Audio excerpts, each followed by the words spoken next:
Hello everybody and welcome back to my YouTube channel. Today I'm going to reflect on my first semester of grad school because I'm done with my first semester of grad school.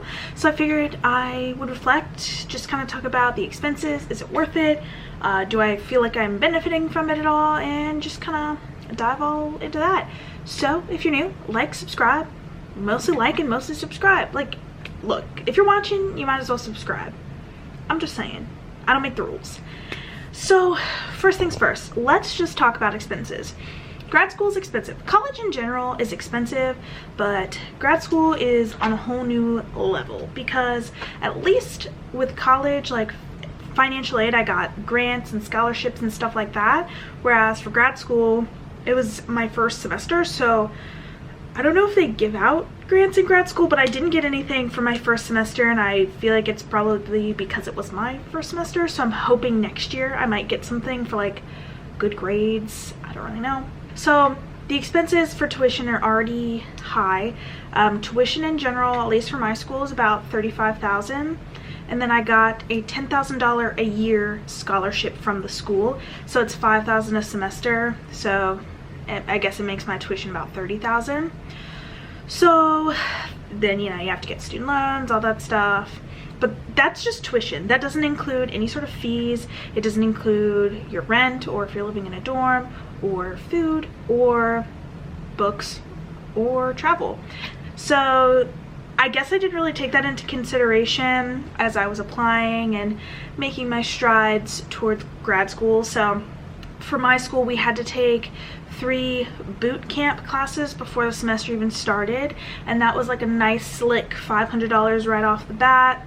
Then we had like our deposit, and I think our deposit ended up going towards our tuition. I'm not 100% sure. I don't know about that. But then we have this thing called the MBA, so we had to pay dues for that. I was supposed to get a refund, but nothing ever came in the mail. I should probably talk to someone about that.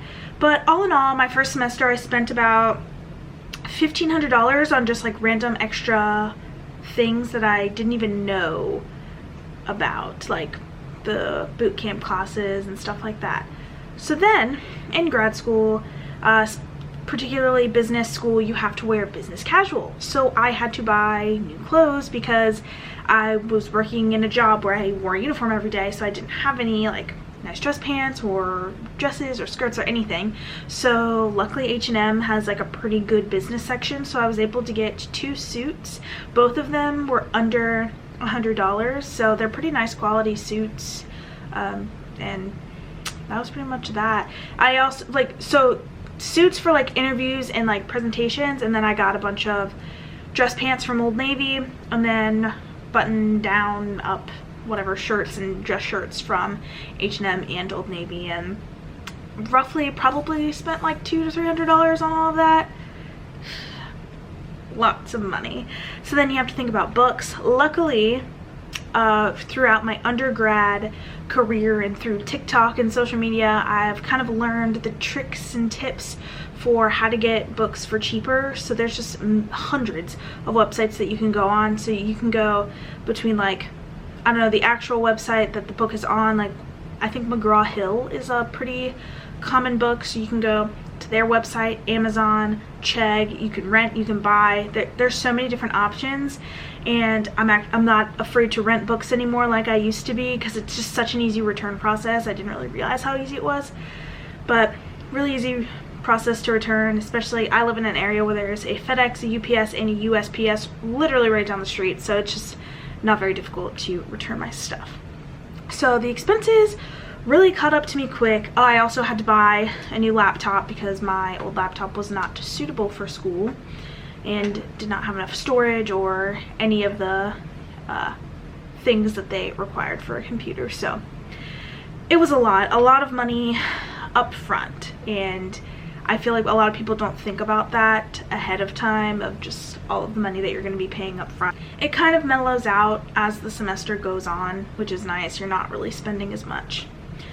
So the second thing is going to be the schoolwork. So I think I was so used to, I guess I kind of got used to my senior year of college, just being in that senioritis kind of mindset honestly not working that hard, just doing the bare minimum, just kind of skating by. Like, I still got A's and B's my senior year, but I definitely wasn't as focused as like getting the all A's that I wanted to.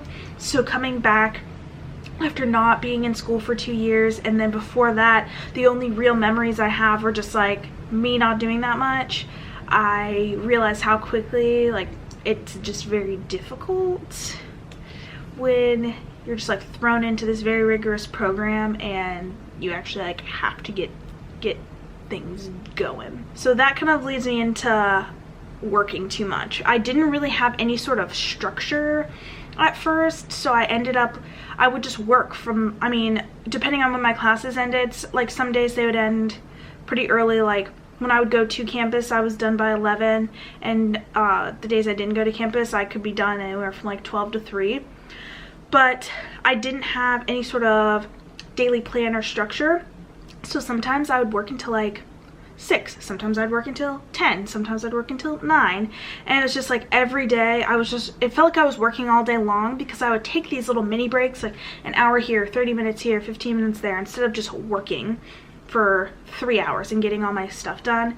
And it also doesn't help that like my group wasn't very helpful in like making, I don't know, sometimes it would be like 8 o'clock at night and people from my group would be asking to meet, and I think that's going to be something we're going to have to change this semester, because, well, what's nice is that we're all going to be split up in the second half of the semester, because we're all going to be taking different classes, but I'm just not about trying to work like late into the night.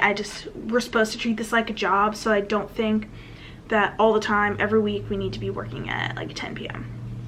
So I kind of figured it out, and I plan to do more into figuring out how to not work too much or work past a certain time next semester. Next, being a commuter. So I know this doesn't really apply to everybody who's in school, but it kind of worked out best for me just because I don't think that things are going to change in the rest of the time that I'm in school. Like, things might change I graduate in 2022, so I don't think in 2021 things are going to change as far as like us being able to go to campus 5 days a week. It just, my state is just a little bit too liberal. I think that kind of like the liberalness of it makes it so like we're just not going to be going to school every day. Whereas like I know more conservative states like Alabama, people are going to class every single day. I just don't think that's going to happen here in Virginia, which is fine. Like, it totally works for me, because going to school only like twice a week is really beneficial, because I only have to commute, you know, those 2 days, which is nice.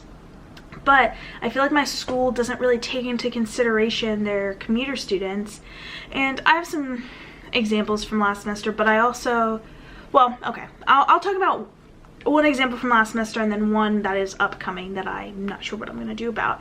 So one, for example, is that they wanted us to do these pictures, and it's kind of like for their own like vault. They're just professional pictures. We had to dress up, blah blah blah, like take these pictures, but they didn't set it up at a very good time for everybody. So they didn't set it up when people had class in person. It's like they just set it up on a random date, and of course it happened to be a date that I didn't have class in person, so I had to go to this like picture taking appointment thing, so I had to drive all the way there and back, and I spent less time on campus than it took me to drive there and back, because it's about an hour commute for me. So that's like one annoying thing. And then another one is next semester all of my elective classes are remote, aka online, because a lot of the professors are like teaching overseas, or like, I don't know, for some reason they're all online. But there is one class that we have to take that's like required by the school, and it's in person 3 days a week. So for me as a commuter, I'm gonna have to spend every day on campus for hours unnecessarily, because they want to have like that one in-person class, and then like right after is my remote class, so I don't have time to get home. And like, that's fine, and you know, I get it, like people have to go to their jobs and wear masks for, you know, however long, like especially like healthcare workers, like stuff like that, like have to wear masks all day long. but I'm sorry, that's not me. I'm not a healthcare worker. I don't want to wear my mask all day long. I don't want to sit on campus where I have to sit inside, wear the mask. It's already hard enough to participate online, let alone having to like wear your mask and like try and talk to the people on Zoom. It's just like awkward. Like you can't go to the bathroom because your stuff is out and in a room where you're in public. It's like there's just not really any convenient spots for me to go where I can just be by myself. So it's just inconvenient. So my second half of my semester I might be doing completely from home, which is fine with me. Like honestly at this point I'm just like, I am paying for this degree. I feel like I'm not really getting exactly what I want out of it, and it's just due to the times, which is fine. Like if I come out of this with an internship that leads me into a good paying job, like it'll all be worth it. But right now it feels like it kind of sucks just because I feel like I paid for this whole experience and it's just kind of like meh, kind of sucks. So that's that. Next, discipline. So this is a good thing. Like I feel like I really learned a lot of discipline with my last job. I felt like when I was in the police academy I learned a lot of discipline. It was a very structured, like 8 to 4:30 routine where we had structure, schedule all day long. Like it was very structured. And then once I was on my own, like there was no structure. Like they could call us in early if they wanted to, they could hold us late if they wanted to. Like I was basically just like a servant to my job and had to kind of go with the flow on whatever they wanted me to do.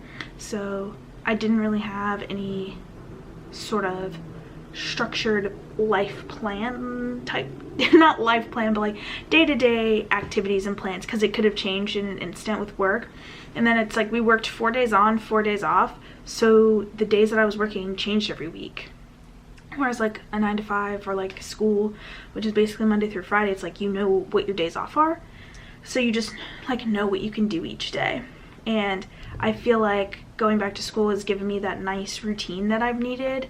And although it took me a while to figure it out, like I really came out with some good plans for myself, and I want to continue to like plan. I hope that they release our schedule for the first half of the semester soon, because then I can really plan around that. Like when I can go to the gym and like when I can do my grocery shopping. Like I really want to have just kind of everything structured nicely, and it's really given me like good discipline and very good planning skills. So here's my big thing: making friends. Ugh. I think making friends as an adult is a scam. Like, first of all, there are still people in this world who are just straight mean. Like, mean girls still exist. Like 30-year-old mean girls, come on. Like, ew. Simply put, ew. Like, what? Why are we still being mean at like 20s, 30s? Like, it's just odd. And I definitely have like, there's a lot of, I don't know, a lot of people seem to have come to grad school as if to relive their undergraduate experience. And I feel like at least the only people I know are in my section, so we're split into 4 sections and I'm an A, and I feel like just a lot of people in section A, they're just like not my kind of people. Like there's a lot of people who like they go out and party a lot, which is fine, but it's also like COVID, like seems odd to me, seems sketch. Like I'm just cool with like hanging out with my friends here and doing stuff every once in a while. Like I would love to go out if we could, but it's just like not really in the cards right now. It's just, I don't know. I just, something about partying Thursday to Sunday just like doesn't appeal to me anymore. And there's just so many people who that's all they want to do. And I'm just simply, I think I've said this before, I'm just not one of those people who is like naturally smart. Like I have to study. Like I have to study a lot. And if I was going out on the weekends, I'd be failing out of school because I just can't do it. Like I can't do it all. I really can't. And that's just me, especially because I don't come from a business background. Like I don't have any sort of knowledge of anything that we're doing. So it's like I'm starting from scratch. So making friends was just like a lot more difficult than I expected it to be. I thought everyone was just gonna be like happy-go-lucky, everyone was gonna be friends, we're all older. Nope, it's I would compare it to high school. Like, there's still mean girls, there's still like douchey frat bro, almost like bully types, and I'm still the loser, I guess. Like, I wasn't really a loser in high school, but like I still feel like the outcast. And one of the girls that I did end up making friends with, she said that she thinks that people think that I'm just like too serious. I don't know if she was just trying to say this because like that was her opinion, or if she's actually heard that before. Like, no one's ever been mean to me, but nobody really knows me. Like, I don't really talk much. I'm just about my business, and I don't live there, so I can't really hang out with anybody unless I make the trip, which is fine. But I don't know, it's just like making friends as an adult is like just hard and gross, and I'm just can't, I don't know, something about it is just odd to me. And then finally, just like to wrap it all up on a high note, I feel like I finally found like things that I enjoy. And by things I enjoy, I mean like I think I finally have realized what I want to do in life, like as a career. I have always kind of been on the fence. Like, I did my last job literally off of a whim. Like, I never wanted to be a police officer. Like, it never interested me. I didn't, even as I applied, I did not want to do it. Like, I did it because I didn't know what else to do, which sounds kind of bad, but it's true. I mean, I didn't know what to do with my degree. I thought I was going to work for the Department of Homeland Security, and with that, I knew I needed either a master's degree or law enforcement experience, and I didn't want to go into a master's program right after undergrad, and it was just like a big mess. And I thought that I was really gonna enjoy, like, once I started, I thought that I was gonna really progress. And well, like I said in my video talking about why I left, sometimes things just don't work out, which is totally fine. But this, I feel like, is really working out for me, and I just think that this has really shown me, because I've gotten to take so many classes, which is what's really awesome about this program, is that I've already taken 8 classes, which, like, there's basically, you know, 2 semesters in one. And although it sucks and it's hard, at least I now know what I'm interested in. And there's still some like concentrations that I haven't done yet, like supply chain, and I think that's it. I think the supply chain class is the only one that I haven't done, but I know I'm not interested in that. Like, I've done enough research on it to know that that's not really what I want to do, but I feel like it's just really helped me. And I think that's what is nice, like, about grad school, is it's really helping you learn. There's so many, I felt like there's so many more opportunities for you to talk to people and to learn and to grow, because typically grad school is so much smaller. Your graduating class for undergrad is like thousands of people. You go in your freshman year with thousands of people. It's hard for you to talk to like counselors or like career like whoever to help you along, whereas my class is only 100 people. So like, we have a multitude of people who we can go to, and there's not that many of us, so it makes it really easy for us to just like go in, talk to someone, get information, like learn what we want to learn, and just kind of make the choice for ourselves, like what we're interested in, and kind of fund interests. So overall, I would say grad school is worth it. It's hard because I feel like this was the year to, maybe if you like didn't have the best grades, or like, not to say that I had bad grades or anything, but I didn't have to take the GRE, like, and I'm already really bad at standardized tests. So I feel like this was the year to like apply to grad school if you really wanted to go, and something like the GRE or like a lower GPA was something that was stopping you. But then it has like that caveat of, well, pandemic, don't really get to go to class. Some states are completely online, like California. I'm pretty sure there's no schools where you're actually going in person. And like, that's what I really wanted, was that in-person experience, or else I would have just done my local college and I would have kept working if I wanted to do it online. So it has its pros and cons, but overall I think it's worth it. I think that the payoff is really going to be worth it if I can find a good job. If any companies are out here watching, hire me. I'm applying to internships to banks, finance firms. So if there's any financial analysts, planners, financial managers, wealth managers who are like looking for a grad student to work for them over the summer 2021, I'm looking for an internship, please hit me up. Just give me a ring or DM message. Thank you very much. But yeah, that's it for me. If you're thinking about going to grad school, I hope this video helped. There's just a lot of things to think about, and you really have to think about the pros and cons of going to grad school. All right, that's really it for me now. Okay, thank you so much. I will see you all tomorrow. Bye.